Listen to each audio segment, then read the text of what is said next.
A retirada da mama você faz quando os tumores, às vezes eles são tumores maiores, de 4 ou 5 centímetros.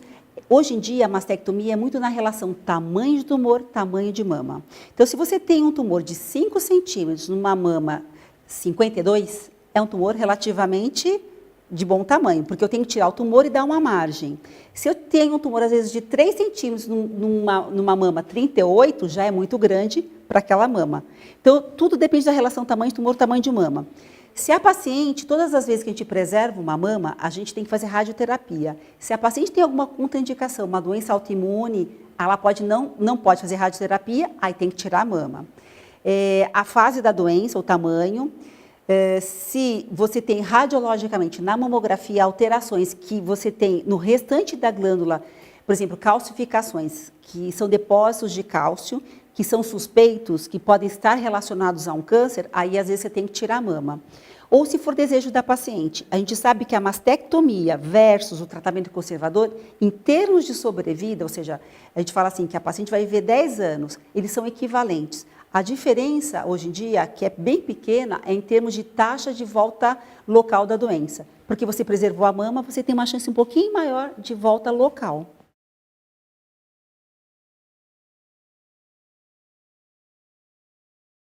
Sim, corre. A gente fala que a gente começa a fazer a mamografia aos 40. E o que é o recomendado? É fazer mamografia até quando a paciente tenha um bom estado geral. Por exemplo, ela está aqui bonitinha, está do seu lado, né? Assim, graças a Deus, a gente fala que a paciente deve fazer os seus exames. Se ela tivesse, Deus me livre, uma doença debilitante, que ela não ficasse acamada, e aí a gente não faria. Mas o envelhecimento é um fator de risco.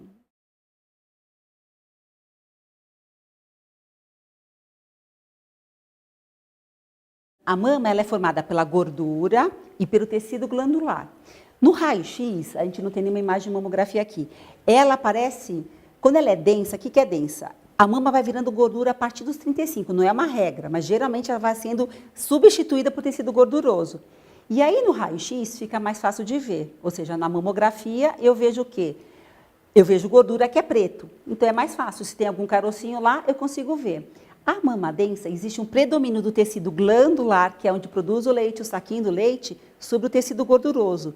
Aí a mamografia perde a sensibilidade, mas mesmo assim a gente ainda tem que fazer.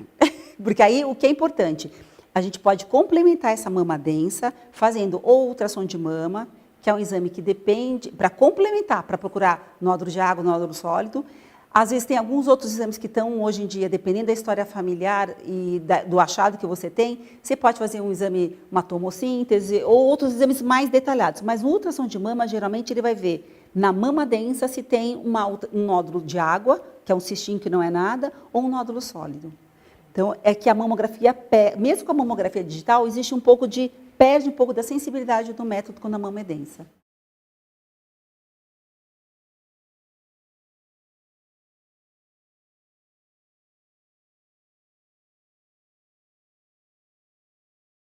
A gente tem as mastites, que são as infecções da mama, que podem estar relacionadas ao puerpério, né, que geralmente é o mais frequente, e aquelas que não estão relacionadas. E existem os tumores inflamatórios da mama, que são aqueles que ficam com a mama vermelha, quente, e que não é infeccioso, mas é um tumor, que são tumores menos frequentes, mas que também são. A diferença você fuma? Porque às vezes o cigarro pode estar relacionado a essa mastite. Quantas vezes que você já teve desse episódio? E esse fator de ter tido um processo infeccioso mamário não quer dizer que você tem um risco maior de câncer. O que tem que ter é tentar ver a causa, que às vezes a gente não sabe uma causa do porquê, né? Às vezes a gente não sabe, né? O cigarro é um fator para ter mastite. Ver os seus exames e avaliar, porque às vezes, quando você estiver já que você faz sua prevenção, quando você tiver um quadro que você fala, está vermelho, procurar o especialista para examinar e dar a opinião dele. Às vezes as mastites não relacionadas à amamentação, às vezes elas são de causas que a gente não sabe, é bem desconhecida mesmo, uma bactéria. Aí tem as doenças raras, infecciosas de mama, que eu não acho que é o seu caso, porque ele evoluiu aparentemente sem nada.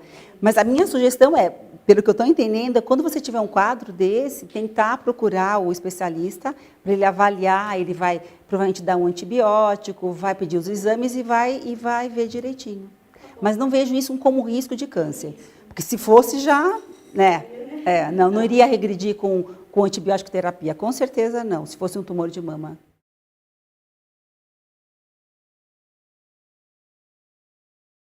A Notre Dame Intermédica tem aqui no Qualivida, eles montaram um ambulatório de oncologia, em que tem diversas especialidades e que a gente atende os pacientes para poder avaliar especificamente mama, doenças da mama, o gastrointestinal.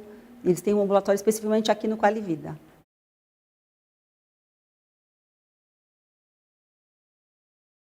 Câncer já o nome já quer falar que é maligno. O tumor pode ser benigno ou maligno. Então, ou a neoplasia, que é uma formação tumoral, porque a gente tem os nódulos de mama benignos, né? Que também são células que cresceram, mas que estão lá limitadas, que nem os fibroadenomas, que são os mais frequentes. Então, assim, um nódulo benigno de mama virar um câncer, um carcinoma, que é o da mama, ele é uma coisa, por exemplo, um fibroadenoma é muito raro, né? A gente pode ter outras alterações na mama, dependendo do que você faça, aí você tem uma hipótese diagnóstica. Eu tenho uma alteração na mama, eu faço uma biópsia e não deu nada, não deu nenhuma suspeita que eu tenho que prosseguir a investigação. Você geralmente faz um controle semestral, até 2 anos, e acompanha esse nódulo. Mas essa lesão geralmente já tem um diagnóstico de benignidade, é muito raro, às vezes, ela se tornar uma lesão maligna, um carcinoma. Às vezes o que acontece, às vezes, uma coincidência ou não, você ter na área que estava aquela lesão aparecer próximo a ela. Por exemplo, um fibroadenoma, que é o mais frequente, que é das meninas dos 15 aos 35 anos, né? Você tem um nódulozinho, ele está lá quieto, não cresceu de tamanho. Ele virar um carcinoma, dentro dele é menos de 1%. Tanto que hoje em dia a conduta a gente tenta ser mais expectante, não na necessidade de você ter que tirar esse carocinho, entendeu?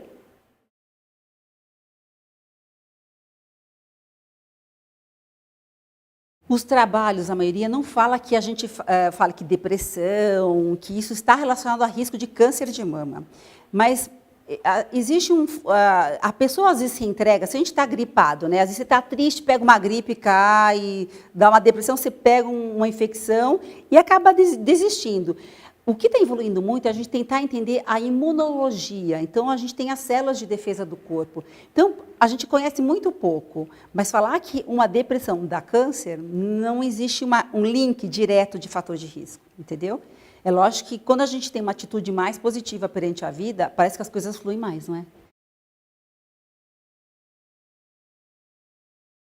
O homem, se ele teve uma história, por exemplo, se o senhor tem um pai com câncer de mama, a gente não fala especificamente, mas aí deu que a gente faça mamografia para detecção precoce para o homem. A gente faria até um teste genético, que é outra coisa. Mas a gente não fala que o homem tenha que fazer mamografia, não tem frequência, incidência. O que a gente fala é, se ele notar algum carocinho, alguma alteração, dessas que a gente viu, retração, gânglio, alguma alteração, aí procurar o especialista e aí, se for necessário, complementar com uma mamografia. A ginecomastia, que o homem também tem glândula, que não é fator de risco para câncer de mama no homem, que a mama aumenta de volume, que tem causas, às vezes, hormonais, mas a grande maioria é de causa desconhecida, ela, às vezes, dá um aumento e dá dor na mama, né? Porque a mama é uma glândula sensível.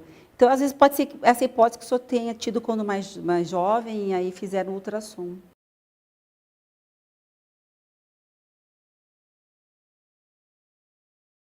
Então, o que é um fator genético? Então, lembrar que aquela célula ela é controlada pelos genes que vão fazer ela crescer, certo? Então, a gente tem genes que suprimem e tem genes que estimulam o crescimento. E uma alteração que aconteceu aí, que a gente não sabe direito qual, que é vários fatores, faz aquela célula crescer. Quando a gente fala que você tem uma história familiar, então eu tenho uma mãe, uma irmã com câncer de mama jovem. Aí eu tenho, sei lá, 3 parentes de primeiro grau. E aí, essas mulheres, porque elas tiveram câncer de mama ou mais jovem, pela história delas, da família, fizeram um teste que viram que ela tem uma mutação do gene. Então, é a história da Jolie, né? Então, ela tinha uma mãe com câncer de mama e ovário, vários parentes. Geralmente, o teste genético é feito em quem tem câncer, primeiro, e não em quem não tem. Se essa mãe minha, sei lá, fez o teste dela, veio alterado algum gene, aí sim faz em quem não teve câncer. Seria o seu caso. O que a gente faz para a história familiar, a gente faz a prevenção geralmente 10 anos antes, com exames de prevenção, do que a idade teve. Mas o teste genético para pesquisar o BRCA1, BRCA2, cheque, um painel de vários genes, a gente faz primeiro na população que teve a doença e não na gente.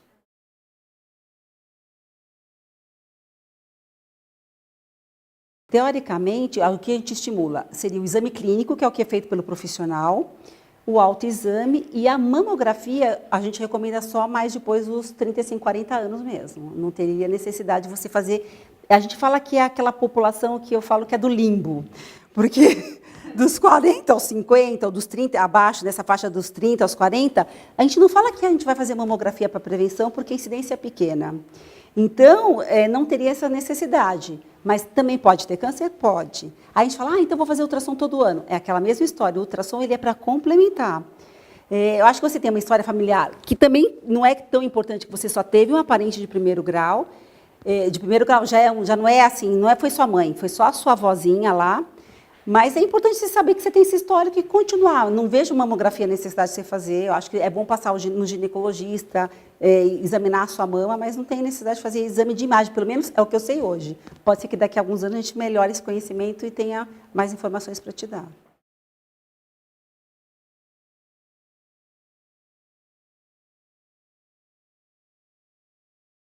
Esse nódulo, todo nódulo, quando ele aparece, o certo se é um nódulo de carne sólido, tem que fazer uma biópsia. Ou uma biópsia com uma agulha grossa, que é uma core biópsia, e confirmar o diagnóstico dele. Ou seja, o exame mostra que tem cara e características de benignidade, eu vou lá e confirmo com uma biópsia.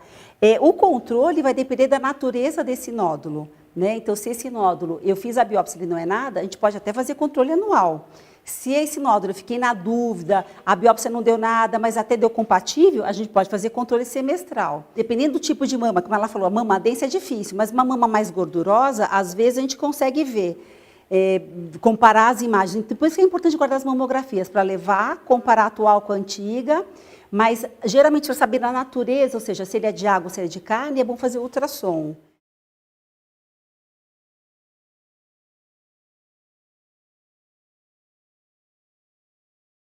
A reposição hormonal, se você tem útero, você tem que usar estrogênio e progesterona, que a progesterona protege o útero de ter um câncer de corpo de útero.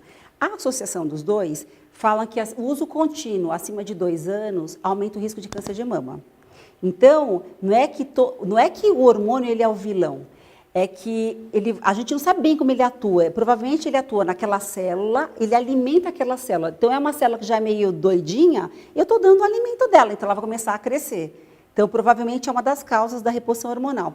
Já agora, se você não tem mais útero e você só usa o estradiol, que é o hormônio que acima de 5, eles dizem que o risco de ter câncer de mama não é tão grande. Então, a associação desses dois hormônios, estrógeno e progesterona, é maior do que só o uso de estradiol. A história familiar não é uma contraindicação absoluta para a reposição hormonal. Então, você tem que ver o custo e o benefício. Então, a qualidade de vida que essa mulher na menopausa está tendo. Então, a gente vê que para o osso, a gente tem medicações que a gente pode dar, atividade física, que nem musculação, que ajuda para evitar o risco de osteopenia, osteoporose. E aí você pode usar, paralelamente, várias outras medicações. O que acontece? A pele vai ficando mais seca, a vagina seca, então você pode usar hormônio tópico, por exemplo, que tem uma absorção no corpo, mas não é tão grande, para melhorar o trofismo, a vagina fica menos seca. E se você quiser, se você achar que realmente você não tem qualidade de vida, o calor, que é um dos piores sintomas, às vezes, que não melhora, aí você pode tentar, mas saber que é bom usar por um período determinado. O duro é que a maioria das mulheres que fazem reposição querem tomar o resto da vida. E aí, porque acostuma, não quer mais, e aí fica o resto da vida querendo tomar o bendito do hormônio. E aí, na hora que para, ela vai ter os sintomas de novo, Então, acho que tem que ter bom senso,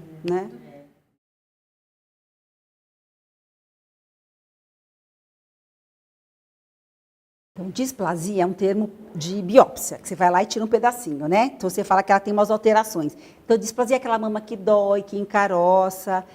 É aquela mama densa que a gente acabou de falar. Então, essa mama densa, ela tem uma sensibilidade nos métodos de imagem um pouco mais difícil de você ver. Aí você tem que, geralmente se associa com outro exame que seria o ultrassom. Tem uns estudos que falam que a mama densa, por si só, seria um fator de risco para câncer de mama. Isso ainda não é totalmente comprovado. Mas assim, se você tem uma mama mais difícil de examinar, é tentar ficar sempre, fazer os exames que a gente tem, um exame de boa qualidade, uma mamografia ultrassom, conhecer a sua mama, ver se notou alguma alteração e procurar um especialista.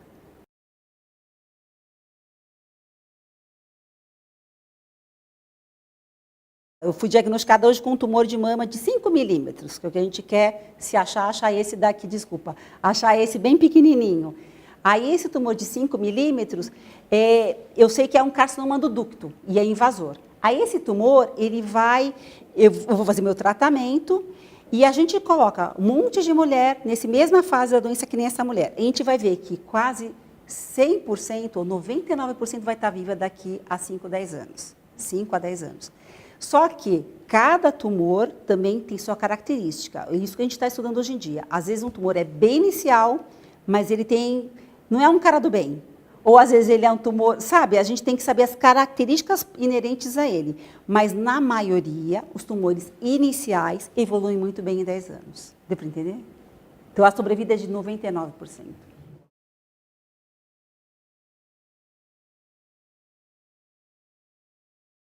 A autoestima, a gente sabe que a mama, ela mexe com a autoestima de todas as mulheres, ou a grande maioria. Mas o que a gente vê mais é o medo da brevidade da vida mesmo, né? É o medo de sofrer, é o medo de um tratamento não bem sucedido, porque às vezes acho que a mulher até aguenta muita mutilação, mas o que ela não aguenta é sofrer, passar por tudo aquilo e ainda sofrer, que é um risco que a gente tem. A autoestima é muito importante, não é que você às vezes vai saber que um tratamento, se você vai fazer quimioterapia, é um período curto, que o seu cabelo vai voltar a crescer, que você vai voltar a ter o convívio social que você tinha, não é para se sentir menor, não, pelo contrário, é para se sentir, eu falo que uma pessoa que está se tratando, ela é uma guerreira, ela é muito mais corajosa do que qualquer outra pessoa, não é? Porque só em passar e poder ter que tomar seu tempo de ter que tirar para poder fazer um tratamento já é uma guerreira, eu acho, né? Agora, a atitude positiva, assim, cientificamente eu não sei te falar, mas a gente vê que quando a gente tem uma atitude muito mais positiva em relação a tudo, a gente encara as coisas de uma forma melhor, eu tenho um limão, eu posso tomar ele azedo ou eu fazer uma limonada. Então, eu prefiro tomar uma limonada mais docinha e geladinha, não é? Então, eu acho que são coisas que ajudam no tratamento, é a posição que você tem de encarar a sua vida. É falar, não, eu vou levantar, vou agradecer que eu estou levantando. A fé para cada um é de uma forma, né? Assim, tem que ter fé na vida, fé, é lógico, acreditar. Eu acho que a gente tem que acreditar nas coisas que vão dar certo, mesmo sabendo, a gente não pode ser poliana, né? Tudo vai dar certo, não é bem assim. Mas pelo menos acreditar que você está fazendo o melhor para que aquilo vá ter um efeito bom. Eu acho que isso é importante. Não sei mensurar, não sei medir como isso importa. Mas a gente vê que aquelas pessoas que se derrotam não saem da cama, né? E aí ficam lá.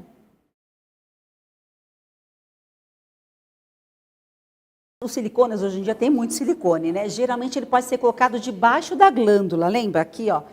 Aqui, a gente tem a mama, uma maminha menor, vai? Aí você coloca em cima do músculo, que é esse músculo peitoral, e aí o silicone nessa posição, ele diminui a sensibilidade da mamografia nas incidências convencionais que a gente faz. Mas tem uma técnica que você vai, puxa a prótese, puxa a glândula, que facilita. Então, o silicone, chamada Equilund, uma técnica de mamografia.